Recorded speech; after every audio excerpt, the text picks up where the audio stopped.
Hello guys, welcome to my channel Jura Tempest Federation. This video contains spoilers from the Tensura light novel. This video is continuation video after Uninvited Guest. So if you have not watched, please watch it, the link is in the description below. But before we proceed, please like, subscribe to my channel, and hit the notification bell for further updates. We teleported directly to the 100th floor, crossing the room that Veldora was guarding. It was a large chamber whose purpose was to receive the arriving labyrinth challengers, while Veldora's private quarters were situated beside it. There were 2 rooms in total. There was also no sign of Veldora in either of them. Where did Veldora go? He's probably off horsing around somewhere. Oi, oi, oi, how come the magicule concentration here is so dense? Oh, because that's Veldora's room over there. Don't go inside, the guy's really selfish. You'll piss him off if you touch anything. Ah, so this is where Veldora lives. I was wondering what your relationship was with him back during Walpurgis. We are friends, good friends. I half guessed that you guys were not just acquaintances, but friends. Well, let's talk about it later. My answer surprised him so much so that even his sleepy eyes suddenly widened a bit. I see. That explains why Veldora hasn't been easy to detect lately. It's because he's been hiding inside Ramirez's labyrinth this whole time. Oh, that's not it really. His presence disappeared because he learned how to conceal his magicules. That guy used to let his Yuki go wild, so his magicule leakage was all over the place too. Wouldn't it be dangerous if I wanted to attract more people to our nation? That's why I have been telling him to practice and get his Yuki under better control. What? Are you saying you're demanding that egocentric troublemaker, the former guardian of the great Jura forest, to listen to you? Moreover, you're commanding him to regulate his Yuki so well that even I couldn't sense it? That Veldora? Can you not make it sound so easy? This was what Dino implied as he feverishly questioned me. Even if what he said were true, it still wouldn't change anything. And that was a fact. Yeah. In fact, he agreed immediately. Otherwise, half of the residents in this town would be dead by now. No, even if you put it that way. Isn't this the Veldora with an insane pool of magicules that we're talking about here? Isn't he the flying catastrophe? The tyrant that everyone fears? The one unleashing his aura all the time before the hero sealed him up? People's opinions of him seemed rather negative, but they were probably justified. After all, we had an actual example of a victim. Luminous. From what I had been able to gather, this guy truly had committed all sorts of horrible misdeeds in the past. In any case, that guy's changed a little. Nowadays, if I want to ask him to do something, he'll listen to some degree. He's not that selfish. Weren't you the one who was just complaining about how selfish he was? Hey, did I say that? Answer: yes, you did. I see. Selfish as he may be, he's not that unreasonable. And concerning the whole deal with controlling his aura, it's times like these that I needed to quickly change the subject. I began to describe what had happened when Veldora was released. On the matter of his aura, I told him that you'll be super cool if you can suppress it. Since then, he's been practicing hard to mask everything. It was equally tiring coaching him by myself. But the hard work was worth it, otherwise I couldn't even let Veldora outside. This was something that couldn't be compromised on. Likely out of admiration, Dino's expression shifted slightly as he gazed at me. I understand now. You are quite impressive, Rimuru. I knew you had it in you. No, you only came here to mooch off me. I'm not going to be swindled by your sweet talk. The fact that you were able to tame Veldora is incredible, Dino complimented, feeling impressed yet again. Speaking of being selfish, Melim was worse than him. Yet, in spite of her self-centered attitude, she couldn't even raise her head in front of Frey. Everyone had their own kryptonite, I guess. Veldora wasn't the only selfish one, Melim also. And so, I divulged to Dino about my experience with Melim, how I knew her, and how egocentric she could be. Since Melim wasn't here, I had the rare opportunity to spill my guts. I even generously shared the mess Melim had been giving me recently to Dino. I also revealed Veldora's self-indulgent acts of late, since I wanted to hear his opinion regarding which one was more difficult to handle. I ranted on and on. Dino demonstrated his enthusiasm by putting his brain on autopilot midway through our conversation.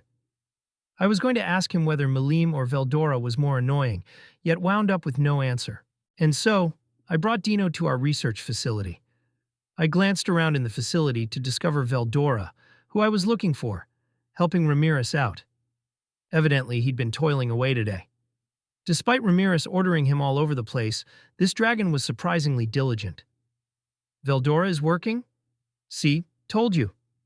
While Veldora often complained about having to do work, he nevertheless decided to support Ramirez in the end. He was probably happy to be called mentor all day, that he took a predictable liking to Ramirez. The same applied to my requests as well. Ultimately, he would agree to help out. After all, if he weren't easily instigated and manipulated, I wouldn't have nicknamed him Gullidora for nothing. Even Vesta, who was in charge of constructing the elemental colossus on the 95th floor, was present. Ramirez did mention before that she was short on personnel, but was that just an excuse to make the project a priority? Ramirez and Veldora were happily going about their business with evil grins on their faces. On the other hand, Vesta appeared utterly drained. He was practically on the verge of death. Is he all right? I was kind of worried. Hey, what's up? How's the research going? With a casual greeting, I entered the facility. Upon noticing my arrival, Vesta immediately stopped writing on the document he had been busy with and stood up. Ah, Rimuru-sama's come to see us. Yeah, but don't let me distract you. Speaking of which, are you okay? You look thoroughly exhausted. I'm fine is what I really want to say. But researching down here has been bad for my health. It was apparent that he wanted to get something off his chest. Just when I was about to inquire, Veldora suddenly cut in. Oh, it's Rimuru. I showed up to help as well. Ramirez begged me to come and help her, so I had no choice. Thanks for the help. She does seem to be lacking manpower. My research was classified as top secret, so I couldn't summon just anyone from level 95 here. I could only bring people that I wholeheartedly trusted. Actually, I just wanted people who wouldn't complain about the upcoming research. After all, I was preparing a bunch of bodies whose sole purpose was to be possessed. And as for who was going to possess them, those would be demons, of course. People may recognize this as a military threat rather than research. It's best that we keep this a secret from the other nations. Yahoo! Rimuru, I've been waiting for you. Mentor's support is like giving me an extra pair of wings, but I still need more help, fast. I knew you'd say that, and for that reason, I brought someone new to assist you. Ramirez, don't you know this guy too? From today onward, Dino-san, who's also a demon lord, is going to cooperate with us. You can rely on him for all sorts of menial tasks. Although Dino didn't exactly give the impression of being an academic type, he could probably still contribute via manual labor. As an amateur, he really shouldn't be an assistant researcher. At most, he would provide help by carrying heavy stuff or collecting data. With that being said, we definitely needed more people to do the grunt work. I thought he would be of use to some extent. Dino appeared to have taken an interest in everything, swiveling his head around to scrutinize the place. He addressed everyone after hearing my introduction. I'm Dino. Although you probably already know at this point, allow me to reiterate, I am one of the demon lords. I personally don't want to work, but I'm being forced to contribute. I'll be in your care now. This person is, how should I put this? Obviously not motivated in the slightest. But that's fine. At least he seems willing to lend us a hand.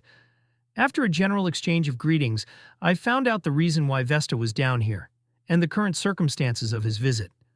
The motive for Vesta's lengthy pilgrimage to my private research facility, located on the 100th floor of the labyrinth, was due to Ramirez's persuasion. As I had suspected, because of the lack of authorized staff, Vesta had to suspend his research and prioritize mine. However, I also heard that Ramirez's so-called persuasion was, in fact, quite effective. She didn't care whether Vesta was available or not. That couldn't be helped. She needed people to handle secretarial tasks, such as filing documents or collecting references. Beretta's schedule was already packed. Trainee-san was in charge of managing the labyrinth and taking care of Ramirez's daily life. Veldora didn't carry out the aforementioned job, which was why Ramirez chose Vesta. Will the elemental colossus be okay? I asked. I can't confidently conclude that no problems will arise. But when our work here is finished, Trainee-chan's sisters will have bodies too. We may as well construct the Colossus at the same time. I see. That does sound very sensible. Sorry for the trouble, Vesta, I replied with an apology. He responded with a weak, yet somewhat enthusiastic smile. I am still rather disappointed in the failure of the magic armor soldier, but the research here is also... Vesta's internal feelings were conflicted. On one hand, he wanted to resume with his own work, but on the other hand, he was overjoyed to participate in my project. As a researcher, Vesta's interests seemed to be torn between the two. Just the fact that he had these inner turmoils was a testament to how far he had come along. Even now, he demonstrated an example of his maturity. He was able to overcome the initial shock of finding out that Dino was a demon lord, and he was quick to regain his composure. Since he has experienced numerous traumatic scenarios, he had grown a nearly unshakable heart. And because he was exceptionally competent, I assumed that Vesta would probably want to devote himself to his own experiments. But it appeared that I was mistaken. The contents of my project were the reason why Vesta was so exhausted. Please allow me to continue researching here. I want to see the bodies that Rimuru-sama wishes to create through to the end. There have been so many astonishing discoveries every day, to the point that I forego sleep just so I wouldn't miss out, he informed me, without even trying to contain his excitement. It became clear that Vesta's exhaustion was naturally due to sleep deprivation. Despite the ability to restore stamina with magic, the spell wasn't omnipotent. It couldn't just completely replace the need for sleep. You still needed to achieve a minimum amount of rest. That was why I decided to pressure Vesta into taking a break. Because we just so happened to have a new helper, we could hand the chores to Dino and let Vesta get his well-deserved rest. Thus, he began giving Dino a rundown of the job he needed to do. I hoped Dino would have a good time with everyone here. Vesta didn't look afraid by any means, even though he was talking to a demon lord.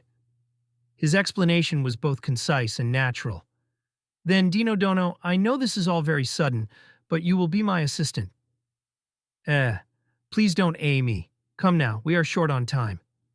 But I'm a demon lord, you know? So what? What do you mean, so what? Phew, Vesta sighed, eyes aimed at Dino. Please hear me out. It doesn't matter if you are a demon lord or not here. As you can see, Veldora-sama and Rimuru-sama are both enjoying their work. Yeah, it does seem that way, but how wonderful that you understand. Well then, let us begin. Okay. Vesta was simply phenomenal. I observed the situation for a bit, and there was no indication of any issues. That was when I felt reassured to let them handle it. That's it for today, guys. See you at the next one. For further updates, please like, share, and subscribe. And do not forget to push the notification bell.